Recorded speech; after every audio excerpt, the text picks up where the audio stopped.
So I'm blessed to be able to talk today in front of you guys. And Reverend Josh says, now, Michael, the theme for the month is feminine spirituality, but you go ahead and choose whatever is your own topic. So for those of you who know me, and I'm going to start with the feminine spirituality just to give it service.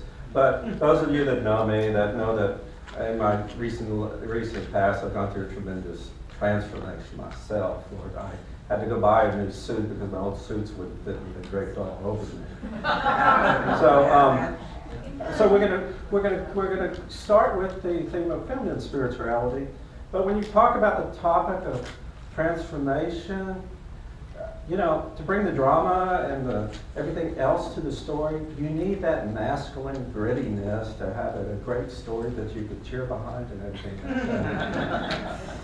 You need that image of Edison standing up saying, no, it will be like this, and that's the way it will be. Amen. That's the masculine part of it. So let me just pick up on some of the topics that Reverend Josh has been enlightening us this month on feminine spirituality. And when we talk about the masculine and the feminine, we're not talking about separate things. We're not talking about separate gods, separate entities.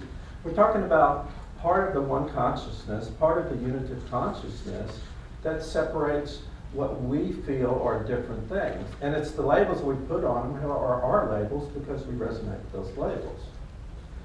And they're just different parts of whatever you want to call it, God's Spirit.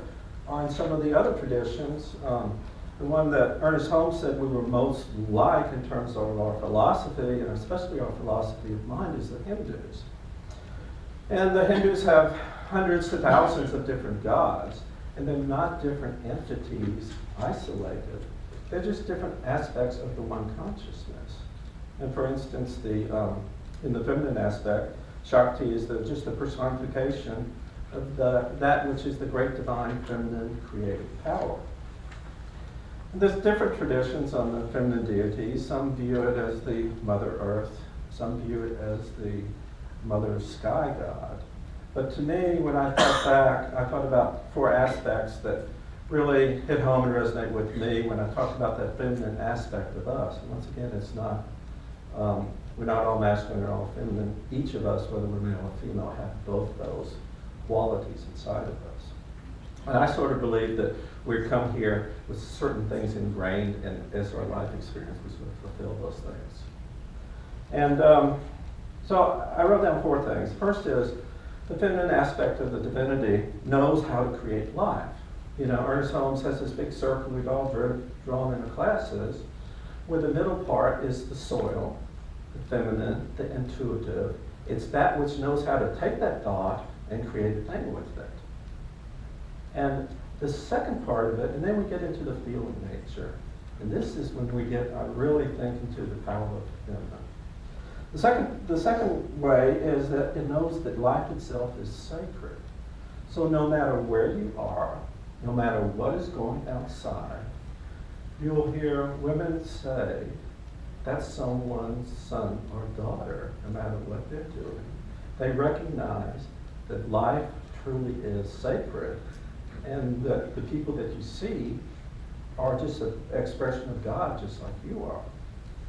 And the third thing is it gives birth to all things, and this is just seen as a part of the creative process. And women can understand this and feel this much more than men can, because they go through the birth experience and men do not. We respect them and help them through it as best we can. But they understand on a different level what it means to bring life into this world. And the last one, and I think, especially in our society, is the most important.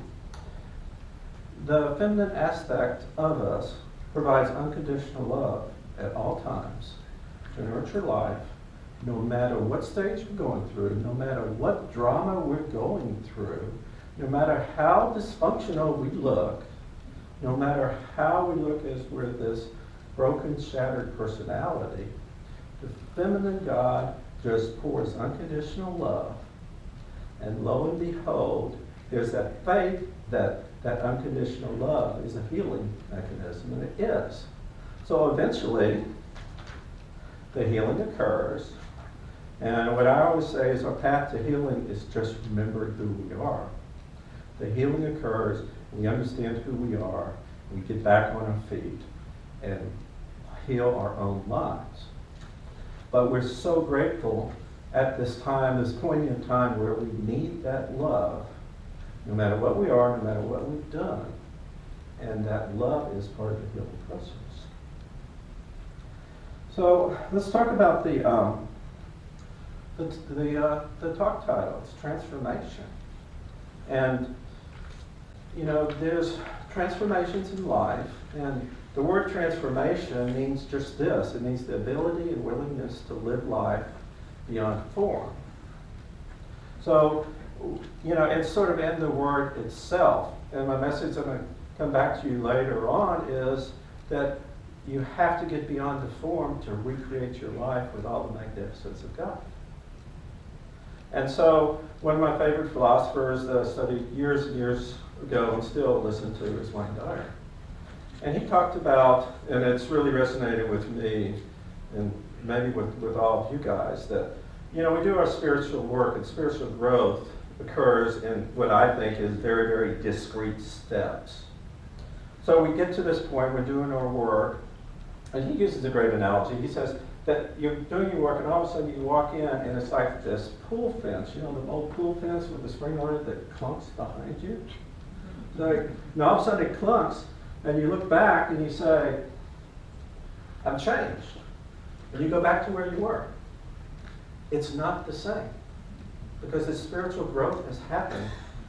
And whether you like it or not, you can never be at that level of experience from where you are, because for whatever reason, you stepped through the fear that was associated, and you stepped to your new level of being.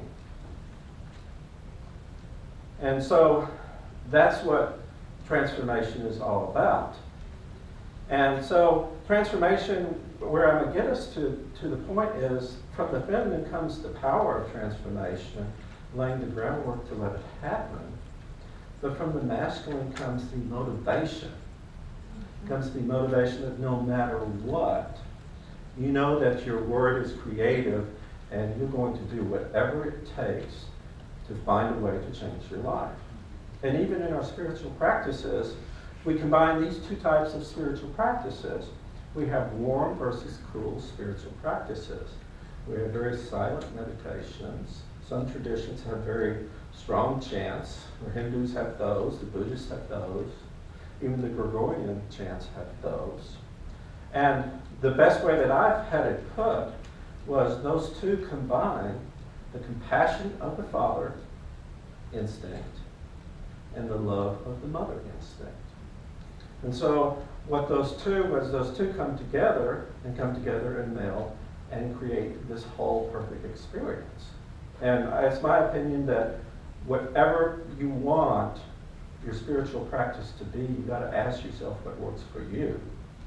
And the way that you discover what works for you is just go try something and see if it resonates with you.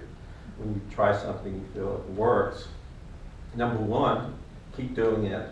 It works very well. Pat yourself on the back.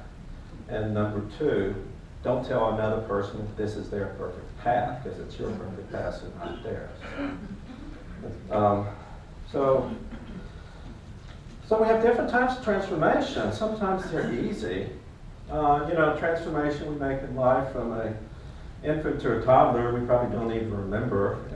But if you think back, you probably knew back then that you had a consciousness that everything would always be provided for you. You didn't think that mom wouldn't feed you, or that you wouldn't have food on your table, or that you wouldn't have a nice, safe place to sleep.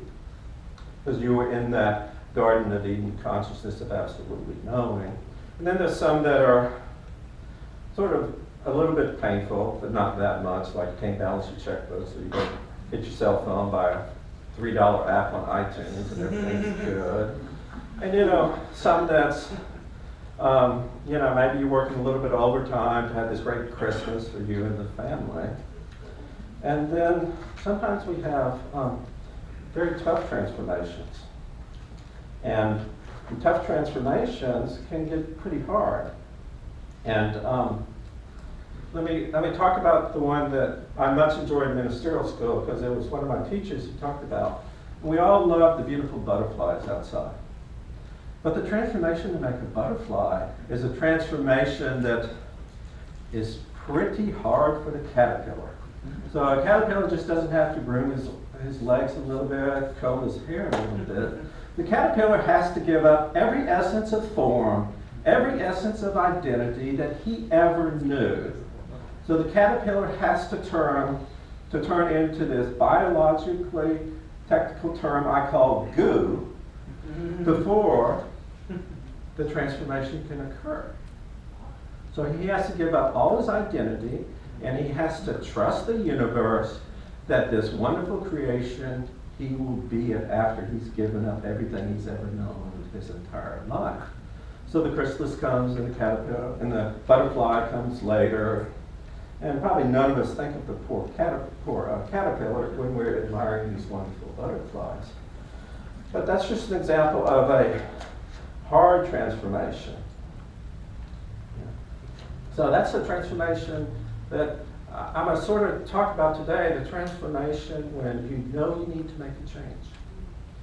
And the change you need to make may not be an easy change. So how do we go about making that transformation? Well, the good news is that to make that transformation, we have to empower the God consciousness inside of us. We have to empower that consciousness that knows no limits. You can get plenty of help from your friends, practitioners, all this loving community. They'll be glad to help you at some level. But you realize that at some point it's all on you. You realize that your entire world is controlled by your mind. And this can be your window of opportunity. But once again, it's truly up to you. There comes a point where you have to decide right here, right now, what you want to be. You realize there's a transformation that needs to occur.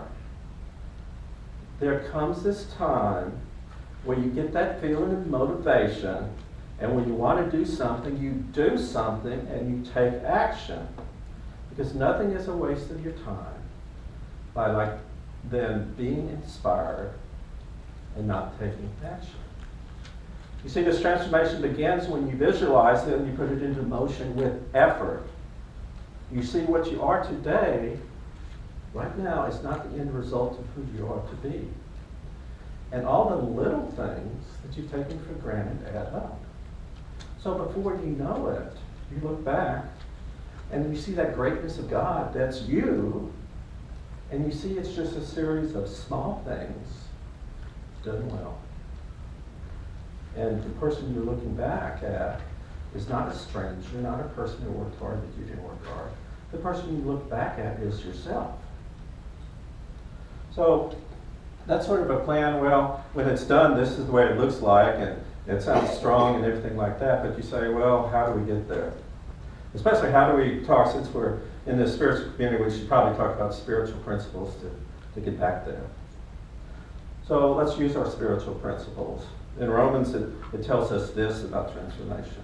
It says, and be not conformed to this world, but be ye transformed by the renewing of your mind, that ye may prove what is that good and acceptable and perfect will of God. So we have a choice. We have a choice, and the choice really is, what are you going to invoke to be a part of your life? Are you going to invoke what you see in the outward world of effects, the conditions? Or are you going to invoke the greatness of God? Because what we have traveling with us is we have this God package inside of us. And so, to me, I was thinking of a vacation where in the old days, when you packed the station wagon and camping equipment and stuff like that. We have everything we need for the trip. Absolutely everything. And then we get there, and then we come home and we unpack the car, and we say, oh my God, there's those tent stakes where we could have set the tent up instead of having the kids screaming us going to Walmart to buy the tent at the last minute. So you have this God package inside of you. It's just bursting, waiting to come out. But it's up to you to look in the package. And it will still wait for you. It always has been there, always will be there. So you have a choice to let the conditions, the external world, the race consciousness express in your life, or you can turn within. And you can resign to this world that I'm not enough, it's too hard, I can't get by with that. But this resignation is just the handmaiden of mediocrity. And this resignation takes no courage or integrity. So what does take courage and integrity, especially in a spiritual sense? What takes courage and integrity is idealism and naivety. You have to know that you know and not rely on any external conditions one way or the other. I mean, you know, a person that says stuff like Nelson Mandela knew that apartheid must not continue. And who was he? He was in prison to have this vision in such a way that it became a reality. And Dr. King lived in a time where he had this dream, this silly little dream of equality in a place that was demonstrated anything but. And even to this day, we can still see demonstrations, if you look in the external world, of non-equality. But just look at how Dr. King changed things back then and is changing things today because he embraced that God consciousness. He had the courage to go in there and be this idealist and be naive in the way he was thinking and just sitting there, I don't care what the conditions say. This is what I know and this is what I believe. See, because this idealism and naivety is just the hallmark of an empowered soul. So what fuels this sense of transformation inside of you? See, there comes a time when you can stop seeing the world as a world of circumstances, or you can start praying to change the circumstances, or even praying to change God. What you need to change is your perspective to that of a perspective of God, and you need to grab onto that God consciousness inside you, and you need to march with that power, and your world will change. You see, because, and we can't get it all from our studies. We can't get it all from our ministers, our practitioners, our scholars. We certainly can't get it all from CNN or Fox News. And the truth is, we cannot get it all from our five senses. It's beyond that. The word we use when we study about it is called ineffable. Because when you got it and understand it, and I come back and try and explain it to you, I screw it up. Because it's beyond the semantics of our language. You see, God is inside you. That's where we talk in this tradition, we talk about the immanent God, and that's the God that's inside you at all times. So it's not an external God that's come and manipulate and change this tradition you're at. And when you get to this point, you know this God is inside you. You get to this point where you know where you are right here and right now is holy ground. And you now have a new vision of life, a new vision of heaven and hell, not like the old one, but the new one that you're saying, I'm relying on the God inside of me and the world will change. And then you start thinking of this wonderful spiritual being that is forever and ever expanding, and forever and ever growing, and forever and ever peaceful and more joy even in the midst of turmoil. And then you realize that that wonderful spiritual being is no one else but you. That wonderful person that you like to dream about and meditate about, that's you. So you somehow start to see your life differently. And I would challenge you, what would it be like if you started to see your life as truly supported from within? What would it be like if you saw yourself as everything you wish for is already inside you, bursting at the seams to manifest in your daily life? What would it be like if you were no longer afraid of the circumstances? Remember in the old Rocky movies when they interview Mr. T and he say, what do you have to say about this fight? He says, I pity the fool. Well, if you are inside, you know that the greatness of God is in you right here and right now. You know that everyone you meet is just an expression of God. Don't you pity the circumstances? Don't we have the power to pity the circumstances because we finally realized we know who we are and we're going to bring that into our daily lives? And then you start. So then the circumstances, what do the circumstances have to face? Well, first of all, they have to face the presence of spirit, not the presence of who you've belittled yourself into being. And the truth is that anything that experiences God will be changed. We don't know exactly how it will be changed, but it will be changed. And it doesn't matter if you stumble, because we have this philosophy that happens is that as we're going, and then you're going, you're feeling good about yourself, then you get the setback and something happens to you and you're so overwhelmed by it. Then you go within and think, oh my God, but I know who I am. And then you haven't lost any momentum. That's just like a slingshot that's built up, and you go forward, and you go forward with more luminosity, more determination, more power, more presence, more calmness of being, because you've remembered who you are. And you're no longer judging your world by the outward effects. And there's a scripture to keep you peaceful in all this turmoil. It says, I will keep you in perfect peace, whose mind is stayed on thee. And that scripture doesn't say when things are going well. It doesn't say when you're on top of the world. It doesn't say when you're around nice people. It says no matter where you are, whose mind is stayed on thee, I will keep you in perfect peace. So once again, I challenge you to take a minute and see how you would feel if you knew you were intuitively supported by a loving universe.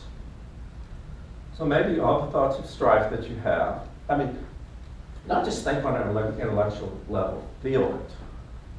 Know that you're intuitively supported by a loving universe. So maybe all the thoughts of strife and trying to figure things out may unwind a little bit.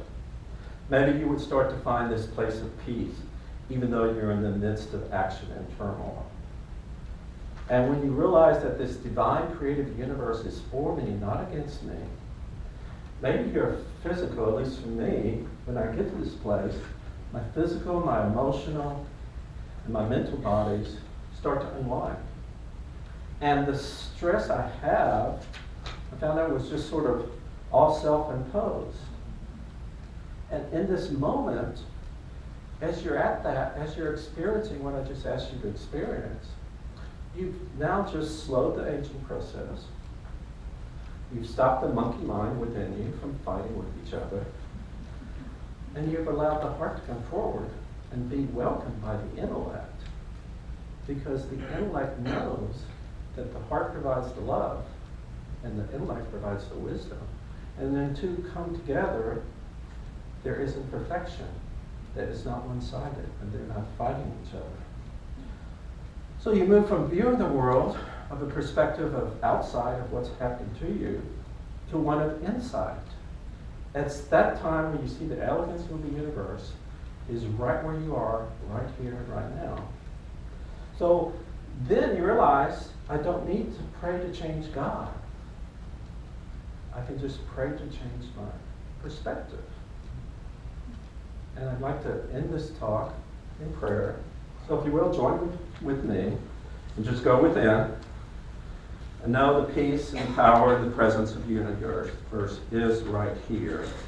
And go within that you know you are this expression of God. And as this expression of God, you pity the conditions because you know who you are, you know you're strong, you know you're peaceful, you know you're joyful. You remember that your life is one of divine love, and you manifest peace and joy and prosperity and compassion in your life. And for this wonderful, wonderful life, I just truly give thanks. Father, Mother, God, I let it be, and I let it go, and so it is.